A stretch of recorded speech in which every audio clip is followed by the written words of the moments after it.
എല്ലാവർക്കും എൻ്റെ വിനീതമായ നമസ്കാരം. ഇന്നത്തെ നമ്മുടെ 240ാമത്തെ എപ്പിസോഡിൽ കാണാൻ പോകുന്നത് ഏറ്റവും വലിയ ഒരു മഹത്തായ സംഭവത്തിനെ കുറിച്ചാണ്. ഇപ്പം നിങ്ങൾക്കെല്ലാം അറിയാം, നമ്മൾ സദ്ഗുരുവിൻ്റെ മോർ ദാൻ എ ലൈഫ് എന്നുള്ള ബുക്കിൻ്റെ റിവ്യൂ ആണ് ചെയ്യുന്നത്. അപ്പോൾ ആ റിവ്യൂവിനെ സംബന്ധിച്ചവരെ ഇത് 30ാമത്തെ വീഡിയോ ആണ്. അപ്പോൾ ഈ 30 വീഡിയോകളിൽ നമ്മൾ ഒരുപാട് കാര്യങ്ങൾ മനസ്സിലാക്കിയെടുത്തു. അതായത് സദ്ഗുരുവിൻ്റെ പഴയ ജന്മങ്ങൾ, അപ്പോൾ ആ സ്ഥലത്തൊക്കെ ഇവരൊക്കെ പോയത്, അതുകൊണ്ട് അവർക്ക് കിട്ടിയ കാർമിക് അവരുടെ കർമാക്കളെല്ലാം നേരെ കഴിച്ചു കൂട്ടിയതെന്ന് വെച്ചാൽ എല്ലാം മാറ്റിയെടുത്തത്, അതൊക്കെ ജീവിച്ച് തീർന്നത്, അങ്ങനെ പല കാര്യങ്ങളൊക്കെ നമ്മൾ കണ്ടു. അത് ഏതൊക്കെ നമുക്ക് ലൈഫിൽ ആപ്ലിക്കബിളോ അതൊക്കെ നമ്മളുടെ ലൈഫിലും അത് അപ്ലൈ ചെയ്ത് നോക്കണമെന്നുള്ളതാണ് എൻ്റെ ഉദ്ദേശം. പല കാര്യങ്ങളും ഇതുവരെ നമ്മൾ സംസാരിച്ചിട്ടുണ്ട്. ഇപ്പം നമുക്ക് വ്യക്തിപരമായിട്ട് നമ്മുടെ പഴയ ജന്മങ്ങളെക്കുറിച്ചൊന്നും നമുക്ക് അറിഞ്ഞില്ലെങ്കിലും കൂടെ എത്രയോ കാര്യങ്ങൾ ഇങ്ങനെയൊക്കെയാണ് സംഭവിക്കുന്നേ എന്നുള്ളത് നമുക്ക് നല്ല രീതിയിൽ മനസ്സിലാക്കാൻ പറ്റും. അതുകൊണ്ട് തന്നെയാണ് ഈ ബുക്കിനെ ഞാൻ റിവ്യൂ ചെയ്യാൻ എടുത്തത്. എന്താ വെച്ചാൽ ഈ ബുക്ക് വായിക്കുമ്പം തന്നെ എനിക്ക് ഒരുപാട് കാര്യങ്ങൾ സ്പിരിച്വാലിറ്റിയെക്കുറിച്ച് മനസ്സിലാക്കാൻ പറ്റി. മുൻജന്മം, വരാൻ പോകുന്ന ജന്മം, കാർമിക് ഡെപ്സ്, അതായത് നമ്മളുടെ നെഗറ്റീവ് കർമ്മ, അതിനെയൊക്കെ എങ്ങനെയൊക്കെ മാറ്റണം, സോൾ പ്ലാനിങ് എന്ന് വെച്ചാൽ എന്തുവാ, ഒരുപാട് കാര്യങ്ങൾ ഞാൻ ജസ്റ്റ് കേട്ടിട്ടുള്ള കാര്യങ്ങളൊക്കെ നല്ല വിശദമായിട്ട് എനിക്ക് മനസ്സിലാക്കാൻ പറ്റിയത് ഈ ബുക്കിൽ കൂടെയാണ്. അപ്പം നിങ്ങൾക്കും അതൊക്കെ മനസ്സിലാക്കാൻ പറ്റുമെന്നുള്ളതാണ് എൻ്റെ ഒരു ആഗ്രഹം. ഓക്കെ, ഇപ്പം ഇന്ന് ഞാൻ ഈ വീഡിയോ ചെയ്യുന്നതിൽ ഈ വീഡിയോയുടെ ടൈറ്റിൽ എന്ന് പറയുന്നത് സദ്ഗുരുവിൻ്റെ ഭാര്യ വിജയകുമാരിയുടെ മഹാസമാധിയായ ദിവസത്തിനെ കുറിച്ചും ആ സംഭവത്തിനെ കുറിച്ചുമാണ്. ഇതിൽ എനിക്ക് ഭയങ്കര സന്തോഷം ഇന്ന് എന്തുവാന്ന് വെച്ചാൽ, ഒരു മഹാസമാധി എന്ന് പറയുന്നത് എല്ലാവർക്കും ഒന്നും അങ്ങനെ കിട്ടുന്ന കാര്യങ്ങളല്ല. എളുപ്പത്തിൽ ആർക്കും അങ്ങനെ കിട്ടുന്ന സംഭവവും അല്ല. അതിനു വേണ്ടി ഒരുപാട് ജന്മമായിട്ട് നമ്മൾ പ്രയത്നിച്ചിരിക്കണം. അപ്പോഴേ നമുക്ക് ഇതൊക്കെ കൈകൂടി വരത്തുള്ളൂ. അതൊരു കാര്യം. രണ്ടാമത്, ഈ വീഡിയോ നാളത്തേക്ക് വേണ്ടി ഇന്ന് ഞാൻ ഷൂട്ട് ചെയ്യുവാണ്. ശരിക്കും പറഞ്ഞാൽ ഇന്നും നമ്മുടെ ഈ മാസത്തെ, അതായത് ജൂണിലെ പൗർണമിയാണ്. ഇടവ മാസം പൗർണമിയാണ് ഇത്. ഈ പൗർണമി എന്ന് പറഞ്ഞാൽ ഇന്ന് ഉച്ചയ്ക്ക് 12 തൊട്ട് നാളെ ഉച്ചയ്ക്ക് 1 മണി വരെ പൗർണമിയാണ്. ഈ വിജയ് എന്ന് പറയുന്ന വിജയകുമാരി മഹാസമാധി ആയതും ഒരു പൗർണമിയിലാണ്. അപ്പോൾ ആ കോയിൻസിഡൻസ് തന്നെ എനിക്ക് വളരെ സന്തോഷത്തിനെ തരുന്നുണ്ട്. എന്നുവെച്ചാൽ ഇപ്പം നമ്മളുടെ എൻ്റെ കൂട്ട് ഇപ്പം ചാനൽ കാണുന്ന സാധാരണപ്പെട്ട ആൾക്കാർക്ക് ഒന്നും മഹാസമാധി എന്ന് പറയുന്ന ഒന്നും വിചാരിച്ച് നോക്കാൻ പറ്റാത്ത കാര്യമില്ല. അതായത് അത് കിട്ടത്തില്ല എന്ന് ഞാൻ പറയത്തില്ല, കിട്ടാൻ നമുക്ക് ശ്രമിക്കാം, പക്ഷേ അത്ര എളുപ്പത്തിൽ കിട്ടുന്ന കാര്യമല്ല എന്നാണ് ഞാൻ പറയുന്നത്. ഓരോ വ്യക്തിക്കും അത് കിട്ടാനുള്ള സാധ്യത ഉണ്ട്, അതിൽ യാതൊരു സംശയമില്ല. പക്ഷേ നമ്മൾ അതിനു വേണ്ടി പ്രയത്നിക്കണം. അപ്പം എല്ലാം കൊണ്ടും ഈ 2-3 ദിവസത്തിന് മുമ്പേ ഉള്ള വീഡിയോയിൽ സ്വാമി നിർമ്മലാനന്ദയുടെ മഹാസമാധിയെക്കുറിച്ച് നമ്മൾ സംസാരിച്ചിരുന്നു. അപ്പം ഇപ്പോൾ വിജിയുടെ മഹാസമാധിയെക്കുറിച്ചാണ് ഇന്നത്തെ വീഡിയോയിൽ ഞാൻ പറയാൻ പോകുന്നത്. ഇതിനൊക്കെ മുന്നോടിയായിട്ടിരുന്നത് അത് ആലോചിച്ച് നോക്കണം. എനിക്കതൊക്കെയാണ് എനിക്കിതിൽ വലിയ ഒരു സംഭവമായിട്ട് തോന്നുന്നത്. അതായത് സദ്ഗുരുവിൻ്റെ കല്യാണത്തിന് മുമ്പേ തന്നെ ഈ സ്വാമി നിർമ്മലാനന്ദയെ പോയി കണ്ടുകൊണ്ടിരുന്നു. കല്യാണത്തിന് പിന്നെ ഭാര്യയും കൊണ്ടുപോയി. അതിന് പിന്നെ ഈ 1996 ഡിസംബറിൽ ഭാര്യയും മോളെയും ഒക്കെ കൊണ്ടുപോയി. അപ്പോൾ ഇടയിൽ ഒരു പ്രാവശ്യം അങ്ങനെ പോകുമ്പോഴാണ് ഈ സ്വാമി നിർമ്മലാനന്ദ സദ്ഗുരുവിൻ്റെ അടുത്ത് ഒരുപാട് ഈ മഹാസമാധി കിട്ടുന്നതിനെക്കുറിച്ച് ഒരുപാട് സംശയങ്ങളൊക്കെ ചോദിച്ച് മനസ്സിലാക്കി. അങ്ങനെയാണ് വിജയോ അന്ന് അവിടെ ഇരിക്കാൻ ഇടവരുന്നത്. അങ്ങനെയാണ് വിജിക്കും ഈ മഹാസമാധിയെക്കുറിച്ച് അറിയാൻ ഇടവരുന്നത്. അതിന് പിന്നെ എന്തൊക്കെ സംഭവിച്ചു എന്നുള്ളതൊക്കെ നിങ്ങൾക്കും വീഡിയോയിൽ കേട്ട് കാണും, നിങ്ങൾക്ക് മനസ്സിലായി ഇരിക്കും എന്നാണ് എൻ്റെ വിചാരം. ഇപ്പോൾ നമ്മൾ ഈ സംഭവത്തിനെക്കുറിച്ച് മുന്നോട്ട് നോക്കാം. അതായത് 1997 വർഷം ജനുവരി മാസം 23 അന്ന് പൂർണ്ണചന്ദ്രൻ ഉദിച്ചിരിക്കുന്ന സമയം, പൗർണമിയുടെ ദിവസം, ഫുൾ മൂൺ ഡേ. അന്ന് രാവിലെ തന്നെ ഈ 22 വരെ എന്തോ സംഭവിച്ചു എന്നുള്ളത് നമ്മൾ ഇതിൻ്റെ മുമ്പത്തെ വീഡിയോയിൽ നോക്കിയിട്ടുണ്ട്. അപ്പം ഇന്ന് അതായത് 23 രാവിലെ തന്നെ അതിരാവിലെ വിജി എണീച്ചു, സാധനങ്ങളൊക്കെ ചെയ്തു. പിന്നെ അവിടെ മാ ഗംഭീരിന്ന് ഒരു യോഗിനിയുണ്ട് ഈശായിൽ, ശ്രീനിവാസ്, രാജു, ഈ മാ ഗംഭീരി, ഇവരൊക്കെ പണ്ട് തൊട്ടേ സദ്ഗുരുവിൻ്റെ കൂടെ ഇരിക്കുന്നവരാണ് ഈശായിൽ. അപ്പം വിജി ഒരു ഡയറി കൊണ്ടുപോയി മാ ഗംഭീരിയുടെ കയ്യിൽ കൊടുത്തു.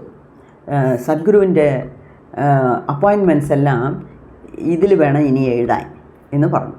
അപ്പോൾ ശരിക്കും പറഞ്ഞാൽ സദ്ഗുരുവിൻ്റെ അപ്പോയിൻമെൻറ്റ്സൊക്കെ നോക്കുന്നത് വിജയായിരുന്നു. അപ്പം പെട്ടെന്ന് ഒരു സുപ്രഭാതത്തിൽ രാവിലെ വന്ന് ഇങ്ങനെ ഡയറി കൊണ്ട് കൊടുത്തപ്പം മാ ഗംഭീരിക്ക് ഒരുമാതിരി ഇരുന്നു. പക്ഷേ ശരി എന്ന് പറഞ്ഞാൽ അതങ്ങ് വിട്ടു. അപ്പം നമ്മൾ ഒരുപാട് കാര്യങ്ങൾ നമ്മുടെ ജീവിതത്തിൽ സംഭവിക്കും, അതൊന്നും നമ്മൾ സീരിയസ് ആയിട്ട് എടുക്കാറില്ല. വേറെ എന്തെങ്കിലും വലിയതായിട്ട് വരുമ്പോഴായിരിക്കും, നമ്മൾ പിന്നോട്ട് നോക്കുമ്പോഴായിരിക്കും അതും കൂടെ നമ്മൾ കണക്ട് ചെയ്ത് നോക്കുന്നത്. അപ്പം മാ ഗംഭീരി അതിനെ വാങ്ങിച്ചു വെച്ചു. സദ്ഗുരുവും ഒരു കാര്യം നോട്ട് ചെയ്തു. വിജി വളരെ അതിരാവിലെ തന്നെ എണ്ണിച്ച് കുളിച്ച് ഒരുപാട് പ്രാവശ്യം സാധനങ്ങൾ ഇങ്ങനെ ചെയ്യുന്നു. അതായത് കുറച്ച് നേരം സാധന ചെയ്യും, പോയി കുളിക്കും, പിന്നെയും വന്ന് സാധന ചെയ്യും, പിന്നെയും കുളിക്കും, പിന്നെയും വന്ന് സാധന ചെയ്യും, പിന്നെയും കുളിക്കും. അങ്ങനെ പലവട്ടം കുളിക്കുക സാധന ചെയ്യുക എന്നൊക്കെ വിജി ചെയ്തുകൊണ്ടിരുന്നു അന്നത്തെ ദിവസം പകല്. ഇത് സദ്ഗുരുവും പറഞ്ഞിട്ടുണ്ട്. സദ്ഗുരു ചില ഡിവോട്ടീസിൻ്റെ വീട്ടിലൊക്കെയാണ് മുമ്പ് ഈ ഈശാ യോഗ സെൻറ്റർ തുടങ്ങുന്നതിന് മുമ്പെയൊക്കെ സദ്ഗുരു ഈ ഡിവോട്ടീസിൻ്റെ മെഡിറ്റേറ്റേഴ്സിൻ്റെ വീട്ടിലായിരിക്കും എവിടെയെങ്കിലുമൊക്കെ നിൽക്കുന്നത്. സ്ഥിരമായിട്ട് ഒരു സ്ഥലത്തല്ല, പല സ്ഥലത്ത് എവിടെയൊക്കെ സൗകര്യം കിട്ടുന്ന അവിടെയൊക്കെ ഇരിക്കും. അപ്പോൾ ആ സദ്ഗുരു പറയുന്നത്, എനിക്കൊരു ചെറിയ മുറി മതി, ഒരു അറ്റാച്ച്ഡ് ബാത്റൂമുള്ള ഒരു മുറി മാത്രം മതി, ഫുഡൊന്നും വേണ്ട. എന്നുവെച്ചാൽ ആ മുറിക്കകത്ത് 10 മണിക്കൂർ 12 മണിക്കൂറൊക്കെയാണ് ഇരുന്ന് ധ്യാനം ചെയ്യുന്നത്. അപ്പം ആ വീട്ടിൻ്റെ ഉടമസ്ഥരെന്ന് പറയുന്നത് കുറച്ച് ഫ്രൂട്ട്സ് മാത്രം, എന്നുവെച്ചാൽ ആ മെഡിറ്റേഷനൊക്കെ ഇത്രയും ഇതായിട്ട് ചെയ്യുമ്പം വെള്ളം കുടിക്കുക, ഫ്രൂട്ട്സ് കഴിക്കുക, വേറെ ഒന്നും കഴിക്കാൻ പാടില്ല. അപ്പോൾ അവരൊക്കെ പതുക്കെ തട്ടത്തിൽ ഫ്രൂട്ട്സൊക്കെ വെച്ച്, നേരത്തെ വെള്ളമൊക്കെ വെച്ചേക്കും, ഫ്രൂട്ട്സ് പതുക്കെ അപ്പം ഫ്രഷ് ഫ്രൂട്ട്സ് ഈ പതുക്കെ ശബ്ദം ഇടാതെ കതവ് തുറന്ന് അകത്ത് ഇങ്ങനെ തള്ളിയിട്ട് കതവ് ചാരിക്കോളും. പക്ഷേ അതൊന്ന്. അപ്പം സദ്ഗുരു ഇങ്ങനെ മെഡിറ്റേറ്റ് ചെയ്യുമ്പം ആ എനർജി കൂടി വരുമ്പം ദേഹത്ത് അത് ഹീറ്റായിട്ട് മാറും. അതിനാണ് അപ്പം ദേഹത്തിനെ തണുപ്പിക്കാൻ വേണ്ടി ഇവർ പോയി കുളിക്കുന്നത്. അപ്പോൾ സദ്ഗുരു തന്നെ ഇങ്ങനെ പലവട്ടം ചെയ്തിട്ടുണ്ടെന്ന് ഞാൻ വീഡിയോസിൽ ഇഷ്ടംപോലെ ഞാൻ കേട്ടിട്ടുണ്ട്. അപ്പോൾ ഇപ്രാവശ്യം വിജിയും അതുപോലെ തന്നെ ചെയ്തു. പിന്നെ ഒരു 10 മണിക്ക് ഈശാ യോഗ സെൻറ്ററിൽ ഒരു മീറ്റിംഗ് ഉണ്ടായിരുന്നു. ആ മീറ്റിംഗ് തന്നെ ഒരു 4:30 വരെ പോയി. പിന്നെ ഈ വേറൊരു കാര്യം, ഈ പൗർണമിക്ക് ഇപ്പം വിജി റിസൈൻ ചെയ്തേച്ചൊക്കെ വീട്ടിൽ വന്നിരിക്കുവാണല്ലോ. അപ്പോൾ ഓരോ പൗർണമിക്കും വിജി തന്നെ തൻ്റെ കൈ കൊണ്ട് വിജിയുടെ വീട്ടിൽ തന്നെ ഈ ബിസിബേളാബാത്ത്, തൈര് സാദം, അല്ലെങ്കിൽ കേർഡ് റൈസ്, ലെമൺ റൈസ്, ഇതുപോലെയൊക്കെ ഈ സാദങ്ങളൊക്കെ ചെയ്യുന്നത് തമിഴ്നാട്ടിൽ വളരെ ഫേമസാണ്. എല്ലാ പൗർണമിക്കുമൊക്കെ അവർ ഇങ്ങനെ കൂട്ടാഞ്ചോറ് എന്ന് പറയും, അതുപോലെ ഒക്കെ ചെയ്യും. അതുപോലെ ഈ സാദങ്ങളൊക്കെ ചെയ്ത്, അതായത് ചോറും കൂട്ടാനും ഒക്കെ ചെയ്തത് എല്ലാം കൂടെ ഒന്നിച്ച് കുഴച്ചിങ്ങനെ കൊടുക്കും. അത് ഒരുപാട് ചെയ്യും. എല്ലാ പൗർണമിക്കും ആ ഈശായിലുള്ള മെഡിറ്റേറ്റേഴ്സിനൊക്കെ സദ്ഗുരു, വിജി രണ്ടുപേരും അവരവരുടെ കൈകൊണ്ട് അവിടെ വരുന്ന ആൾക്കാർക്കല്ല, ഈശായിലുള്ള സ്ഥിരമുള്ള മെഡിറ്റേറ്റേഴ്സിനൊക്കെ കൊടുക്കാറുണ്ട്. അപ്പോൾ അതൊക്കെ എന്തൊക്കെയോ ചെയ്തിട്ടുണ്ട് അന്നും. ചെയ്തിട്ട് ആ ഒരു സന്ധ്യാസമയത്ത് എല്ലാവരും എല്ലാ പൗർണമിക്കും ഇരിക്കുന്ന പോലെ പതിവ് പോലെ ഇപ്രാവശ്യവും ധ്യാനത്തിലിരുന്നു. സദ്ഗുരു ഇരുന്നു, വിജി ഇരുന്നു. പിന്നെ വളരെ ഇൻറ്റൻസീവായിട്ട് ചില ആൾക്കാർ ചെയ്യുന്നുണ്ടല്ലോ, അവരൊക്കെ സദ്ഗുരുവിൻ്റെ കൂടെ ഇരുന്ന് ചെയ്യാൻ അർഹതപ്പെട്ടവരാണ്. അപ്പോൾ അവരും കൂടെ അവർക്കൊക്കെ സദ്ഗുരു പെർമിഷൻ കൊടുത്തിട്ടുണ്ട്. അങ്ങനെ സദ്ഗുരു ചെയ്യുന്ന റൂമിൽ തന്നെ എല്ലാവരും കൂടെ ഇരുന്ന് മെഡിറ്റേഷൻ ചെയ്തുകൊണ്ടിരുന്നു. സദ്ഗുരു ഇങ്ങനെ കണ്ണടച്ചുകൊണ്ട് ചെയ്യുക, മെഡിറ്റേഷനിൽ ഇരിക്കുക. ചെയ്യുക എന്ന് പറയരുതല്ലോ, മെഡിറ്റേഷനിൽ അങ്ങ് ഇരിക്കുക. ഇരിക്കുമ്പം സദ്ഗുരു കണ്ണടച്ചിരുന്നാലും അവിടെ നടക്കുന്ന മൂവ്മെൻറ്റ്സൊക്കെ നമുക്ക് മനസ്സിലാകും. മൂവ്മെൻറ്റ്സ് എന്ന് പറഞ്ഞാൽ യാതൊരു അനക്കവുമേ പാടില്ല എന്നുള്ളതാണ് സദ്ഗുരുവിൻ്റെ അവിടുത്തെ നിയമം. അതായത് മെഡിറ്റേഷനിൽ ഇരുന്നാൽ ഒറ്റയടിക്ക് ഇരിക്കണം, ദേഹം അനങ്ങരുത്, അങ്ങോട്ടും ഇങ്ങോട്ടും തിരിയരുത്, കണ്ണ് തുറക്കരുത്, പിന്നെ സംസാരിക്കരുതെന്ന് പറയേണ്ട ആവശ്യമേ ഇല്ല. അങ്ങനെയൊക്കെയാണ്, വളരെ സ്ട്രിക്റ്റായിട്ടാണ് സദ്ഗുരു ഇവരെയൊക്കെ ധ്യാനത്തിൽ ഇരുത്തി കൊണ്ടുവരുന്നത്, ശീലിപ്പിച്ച് വെച്ചിരിക്കുന്നത്. അപ്പം പെട്ടെന്ന് വിജയ് ഈ ധ്യാനത്തിൻ്റെ ഇടയ്ക്ക് എണ്ണിച്ച് ബാത്റൂമിൽ പോയി കുറച്ച് കഴിഞ്ഞിട്ട് തിരിച്ചു വന്ന് അതേ സ്ഥലത്തിരുന്നു. അപ്പം ശരിക്കും പറഞ്ഞാൽ അത് ഒട്ടും പ്രതീക്ഷിക്കാത്ത ഒരു കാര്യമാണ്. എന്നുവെച്ചാൽ അത് സദ്ഗുരുവിന് വളരെ ഇറിറ്റേഷൻ ഉണ്ടാക്കി. ഇറിറ്റേഷൻ വെച്ചാൽ ദേഷ്യം. വേറെ ആരെങ്കിലും ചെയ്താലേ ദേഷ്യമാണ്. അപ്പം സദ്ഗുരു തൻ്റെ സ്വന്തം ഭാര്യ ഇങ്ങനെ നമ്മുടെ റൂൾസിനെ പാലിക്കാതെ ലംഘിക്കുന്നല്ലോ എന്നുള്ള ഒരു ദേഷ്യം, ഒരു ഇത് അപ്പം തോന്നി. ഇവർ ബാത്റൂമിൽ പോയിട്ട് വന്ന് അതേ സ്ഥലത്തിരുന്നു. ശരിക്കും പറഞ്ഞാൽ അവർ സദ്ഗുരുവിൻ്റെ കസേരയിലാണ് ഇരുന്നുകൊണ്ടിരുന്നത്. ആദ്യം തൊട്ടേ ഇരുന്നുകൊണ്ടിരുന്നു. പോയിട്ട് വന്ന് ഒരു 7 നിമിഷം കഴിഞ്ഞപ്പോഴത്തേക്ക് അവരുടെ ദേഹം അങ്ങനെ ഒരു സൈഡിലോട്ട് അങ്ങ് ചരിഞ്ഞു. ഇത് കണ്ടുകൊണ്ടിരുന്നവർ ഓടിപ്പോയി സദ്ഗുരുവിൻ്റെ അടുത്ത് ഇൻഫോം ചെയ്തു. എല്ലാവരും അവിടെ തന്നെയാണ് ഇരിക്കുന്നത്, എന്നാലും സദ്ഗുരുവിനെ ഇൻഫോം ചെയ്തു. എന്നുവെച്ചാൽ വേറെ എന്തിനെങ്കിലും സദ്ഗുരുവിൻ്റെ അടുത്ത് പോയിരുന്നെങ്കിൽ അന്ന് തൊലച്ചിരുന്നേനെ. പക്ഷേ ഈ കാര്യം അവർക്ക് പറയാതിരിക്കാൻ ഒക്കത്തില്ല. അങ്ങനെ പോയി പറഞ്ഞു. അത് വിജയല്ല, വേറെ ഏതൊരു സാധകനാണെങ്കിലും ഇങ്ങനെ കുഴഞ്ഞു മറിഞ്ഞ് വീഴുന്നു ഉള്ളപ്പം പറയണം. അതുമാത്രമല്ല, ഇതൊക്കെ ഇവർക്ക് പുതിയതൊന്നുമല്ല. എന്നുവെച്ചാൽ എപ്പോഴുമേ ഈ മെഡിറ്റേറ്റേഴ്സ് മണിക്കൂറുകൾ മെഡിറ്റേറ്റ് ചെയ്യുമ്പം ഈ നിർവികൽപ്പ സമാധിയിലോട്ട് പോകും. മണിക്കൂറുകൾ അങ്ങനെ തന്നെ ഇരിക്കും. പിന്നെ സദ്ഗുരുവായിരിക്കും വന്ന് അവരെ തിരിച്ച് ഈ പ്രജ്ഞയ്ക്ക്, ഈ ലോകത്തിലുള്ള ഈ പ്രജ്ഞയെ കൊണ്ടുവരുത്തുന്നത്. അങ്ങനെയൊക്കെ പല പ്രാവശ്യം നടന്നിട്ടുണ്ട്. അങ്ങനെ ഇപ്പം ഇവരെല്ലാവരുമേ ധ്യാനത്തിലൂടെ സമാധിയിലോട്ട് പോകുന്ന കൂട്ടത്തിലുള്ള ആൾക്കാരാണ്. അങ്ങനെ ഒരു പോയി 7 നിമിഷം കഴിഞ്ഞ് വന്നിരുന്നു. അങ്ങനെ കുഴഞ്ഞു വീണു. അതാണ് അവരുടെ ലാസ്റ്റ് ബ്രീതിങ്. സദ്ഗുരുവിൻ്റെ അടുത്ത് ആളുകൾ പോയി ഇൻഫോം ചെയ്തു. സദ്ഗുരു വന്നു. ഒരു മണിക്കൂർ സദ്ഗുരുവിന് മനസ്സിലായി, കാറ്റ് പോയതാണെന്ന് മനസ്സിലായി. നമ്മളുടെ സാധാരണ സംസാരത്തിൽ ജീവൻ പോയി, കാറ്റ് പോയി എന്നല്ല. അത് മഹാസമാധി എന്ന് പറയുന്നത് ഏറ്റവും വലിയ ഒരു നിർവികൽപ്പ സമാധിയുടെ ഒരു ഭാഗമാണ്. ഒരു മനുഷ്യനെ സംബന്ധിച്ചവരെ കിട്ടാനുള്ള എല്ലാ ഭാഗ്യത്തിലും ഏറ്റവും വലിയ ഭാഗ്യമാണ് ഈ മഹാസമാധി എന്ന് പറയുന്നത്. അതായത് ധ്യാനത്തിലിരിക്കുമ്പം കോൺഷ്യസോടുകൂടി ബോധപൂർവം നമ്മൾ നമ്മുടെ ജീവനെ വിടുക. അല്ലാതെ പെട്ടെന്ന് ജീവൻ പോകുന്നതല്ല. നമ്മൾ മനസ്സറിഞ്ഞ് ബോധപൂർവം ഏത് ചക്രായി കൂടെ വേണമെങ്കിലും നമുക്ക് ജീവനെ വിടാം. ജീവനെ വിടുന്നു എന്ന് വെച്ചാൽ ജീവൻ വെളിയിൽ വരും. ഈ നമ്മുടെ ദേഹം അങ്ങ് കുഴഞ്ഞു വീഴും. അത്രയേ ഉള്ളൂ. അതാണ് ആ മഹാസമാധിയുടെ. സമാധിക്കും മഹാസമാധിക്കും വ്യത്യാസമുണ്ട്. സമാധിയിലിരിക്കുന്നവർ തിരിച്ചു വരാൻ പറ്റും. മഹാസമാധിയിൽ പോയാൽ പോയത് തന്നെ.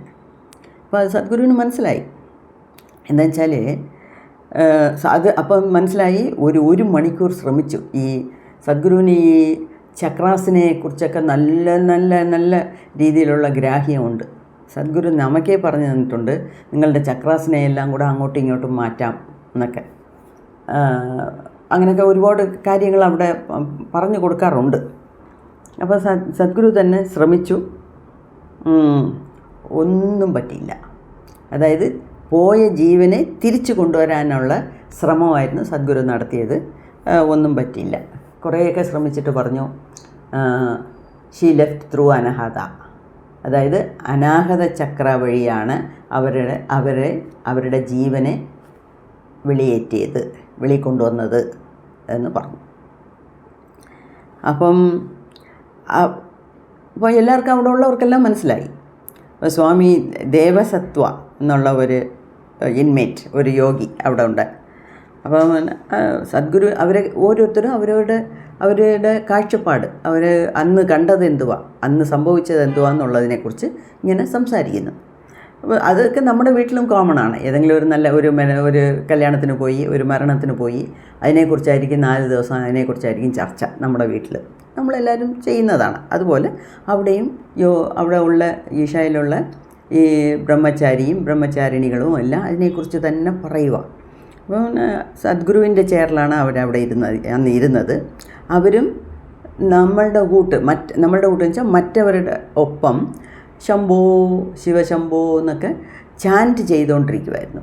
സദ്ഗുരു നമുക്കൊക്കെ എത്രയോ വീഡിയോസിൽ പറഞ്ഞു തന്നിട്ടുണ്ട്.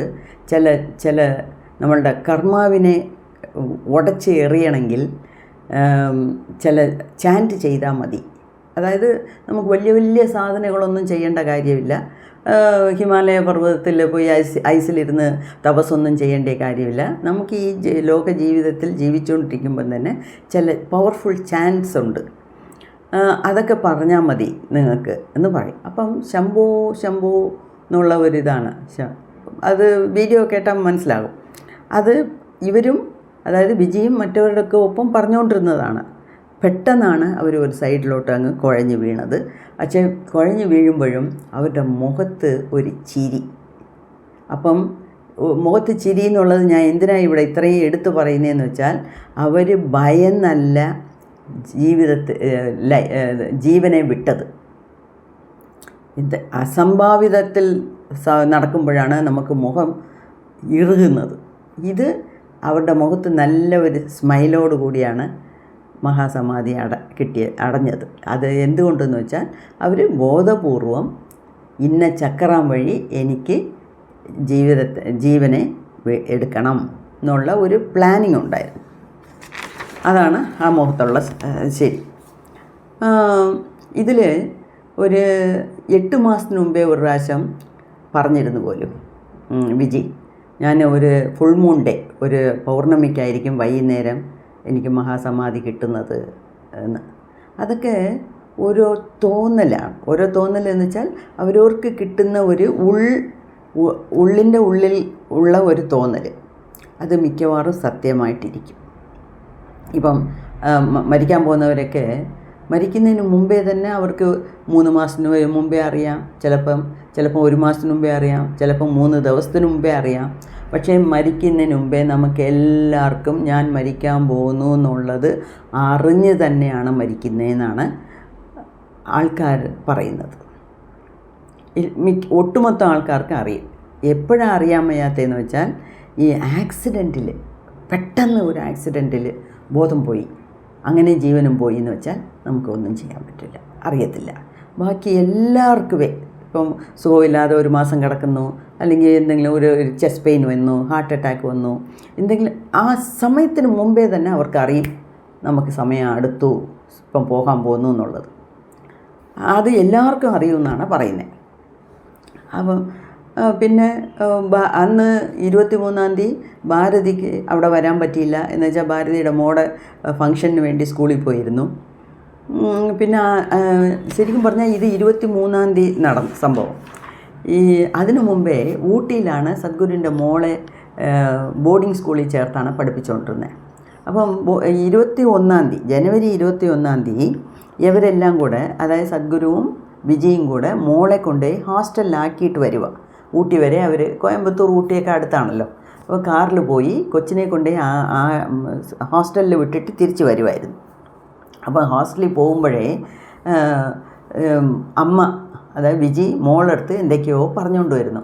മോളെ, നിൻ്റെ ബർത്ത്ഡേ മാർച്ചിലാണ്, പക്ഷേ അമ്മ അപ്പം കാണുമെന്ന് തോന്നുന്നില്ല. അപ്പോൾ സദ്ഗുരു വിജയെ എടുത്ത് വഴക്ക് പറയുന്നു. എന്തിനാ നീ വേണ്ടാത്തതൊക്കെ സംസാരിക്കുന്നത്? ആ കൊച്ചിൻ്റെ അടുത്ത് എന്തിനാ നീ ഇതൊക്കെ സംസാരിക്കുന്നത്? അത് നമ്മളുടെ വീട്ടിലും നടക്കുന്നതാണ് ഇല്ല. നമ്മൾ എന്തെങ്കിലുമൊക്കെ ചിലപ്പം പറയുമ്പം നമ്മൾ ഭയങ്കര ഇമോഷണലായിട്ട് നമ്മുടെ മക്കളുടെ അടുത്ത് എന്തെങ്കിലും സംസാരിക്കുമ്പം അച്ഛനോ അമ്മയോ ഭർത്താവോ കാണുമ്പോൾ നീ എന്തിനാ ഈ വലിയ വലിയ കാര്യങ്ങളൊക്കെ കൊച്ചുങ്ങളുടെ അടുത്ത് പോയി സംസാരിക്കുന്നത് എന്ന് പറയത്തില്ലേ? അതുപോലെ സദ്ഗുരു വിജയെ എടുത്ത് വഴക്ക് പറഞ്ഞു. നീ എന്തിനാ ഇതൊക്കെ സംസാരിക്കുന്നത്? അല്ല, എനിക്ക് അവൾക്ക് അറിഞ്ഞിരിക്കണമല്ലോ. അപ്പം നെക്സ്റ്റ് ടൈം നീ ഹോസ്റ്റലിൽ നിന്ന് വരുമ്പം, അല്ലെങ്കിൽ മാർച്ചിൽ നിൻ്റെ ബർത്ത്ഡേ ഇവിടെ ആഘോഷിക്കാൻ ഞാൻ ചിലപ്പം ഇന്ന് വരത്തില്ല, ഞാനിവിടെ കാണത്തില്ല. അപ്പം നേരത്തെ ഈ മഹാസമാധിയെക്കുറിച്ചൊക്കെ ആ കൊച്ചിനുമൊക്കെ എല്ലാം അങ്ങോട്ടും ഇങ്ങോട്ടും സംസാരം വീട്ടിൽ അങ്ങനെയൊക്കെ ആകുമ്പോഴേ ആ കൊച്ചും പോലും ആ സ്വാമി നിർമ്മലാനന്ദയുടെ അടുത്ത് ഇരുന്ന് ഈ മഹാസമാധിയുടെ എല്ലാം കേട്ടുകൊണ്ടിരിക്കുക. അപ്പം അങ്ങനെ പറഞ്ഞാണ് കൊച്ചിനെ കൊണ്ടാക്കിയത് ഹോസ്റ്റലിൽ. 21-ാം തീയതിയാണ് ഇവർ തിരിച്ച് വരുന്നത് ഹോസ്റ്റലിൽ നിന്ന്. 23-ാം തീയതിയാണ് ഈ സംഭവം. അപ്പം ഉടൻ തന്നെ ആളെ വിട്ട് മോളെ ഇങ്ങനെ വിളിച്ചുകൊണ്ട് വന്നു. മോക്കും അതിൽ വലിയ ഒരു കരച്ചിലും വീഴ്ചിലും ഒന്നുമില്ല. ഇല്ലയെന്ന് വെച്ചാൽ മനസ്സിൽ പ്രയാസം ഇല്ല എന്നല്ല, അവരുടെ അമ്മ ആവശ്യത്തിന് അങ്ങനെയൊക്കെ പറഞ്ഞു വെച്ചിട്ടുണ്ട്. അപ്പം അവൾ വന്നപ്പം മണി 3 രാവിലെ, വെളുപ്പാൻ രാവിലെ 3 മണിയായി.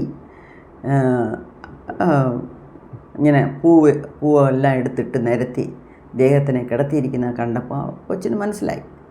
അപ്പം 7 വയസ്സോ കണ്ട. പിന്നെ ആശ്രമത്തിൽ തന്നെ ദഹിപ്പിച്ചു. അതിൻ്റെ ചാമ്പലൊക്കെ, അതിൻ്റെ അസ്ഥിയൊക്കെ എടുത്തു, വേണ്ടതുപോലെ അതൊക്കെ ചെയ്തു. 10 ദിവസം അവിടെ തന്നെയാണ് ദഹിപ്പിച്ചത്. അതായത് നമ്മൾ ആശ്രമത്തിൽ അകത്ത് കയറുമ്പം സൈഡിൽ വലിയൊരു വീടുണ്ട്, അതാണ് സദ്ഗുരുവിന് കിട്ടിയ വീട്. അതിൽ തന്നെയാണ് ബോഡിയെ ദഹിപ്പിച്ചത്.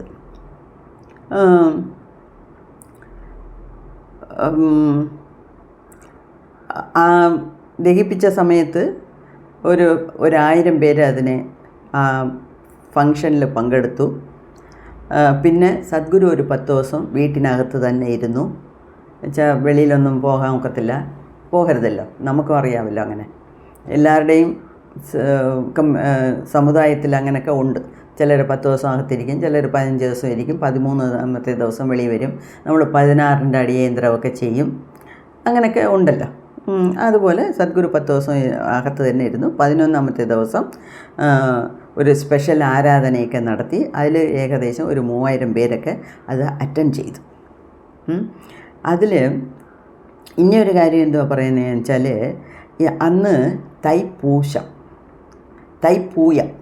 പൂയ നക്ഷത്രം, തൈ മാസത്തെ പൂയ നക്ഷത്രം, തൈപ്പൂശം. ഈ പൂയം എന്ന് പറയുന്നത് തന്നെ വളരെ നല്ല ഒരു ദിവസമാണ്. പണ്ടേ കാലത്തൊക്കെ ഒരുപാട് ഈ സാധുക്കളും ഋഷികളും ഈ സിദ്ധന്മാരുമൊക്കെ ഈ തൈപ്പൂയത്തിൽ ജീവനെ വിടാൻ ആഗ്രഹിച്ചിട്ടുണ്ട്, ജീവനെ വിട്ടിട്ടുണ്ട്. അപ്പം എല്ലാം കൊണ്ടും അതായത് സമാധി കിട്ടാൻ ഏറ്റവും നല്ല ഒരു ദിവസമാണ്. അങ്ങനെയാണ് അന്ന് ജനുവരി 1997 ജനുവരി 23-ാം തീയതി തൈപ്പൂയമായിരുന്നു. ഇത് പിന്നെ സദ്ഗുരു ഒരു ഭർത്താവ് എന്നുള്ള നിലയിൽ അതൊരു വലിയ നഷ്ടമാണ്. പക്ഷേ ഒരു ഗുരു എന്നുള്ള നിലയിൽ അദ്ദേഹത്തിന് വളരെ അഭിമാനിക്കേണ്ട ഒരു കാര്യമാണ് അദ്ദേഹത്തിൻ്റെ ഭാര്യ ഇങ്ങനെ മഹാസമാധിയായി. അപ്പം സദ്ഗുരു തന്നെ പല പ്രാവശ്യം പറഞ്ഞിട്ടുണ്ട്, എന്നുവെച്ചാൽ വിജയുടെ നേച്ചർ അങ്ങനെയാണ്. അപ്പം ഇങ്ങനെ കളിച്ച് ചിരിച്ച് നടക്കുന്നു, ഇവർക്ക് എന്തോ അവർ പല പ്രാവശ്യം പറഞ്ഞെന്ന്. ഈ സ്വാമി നിർമ്മലാനന്ദയുടെ ആശ്രമത്തിൽ പോയിച്ച് വന്നേ പിന്നീടാണ് എനിക്കും മഹാസമാധി കിട്ടണം എന്നുള്ള ഒരു ആഗ്രഹം തന്നെ വന്നത്.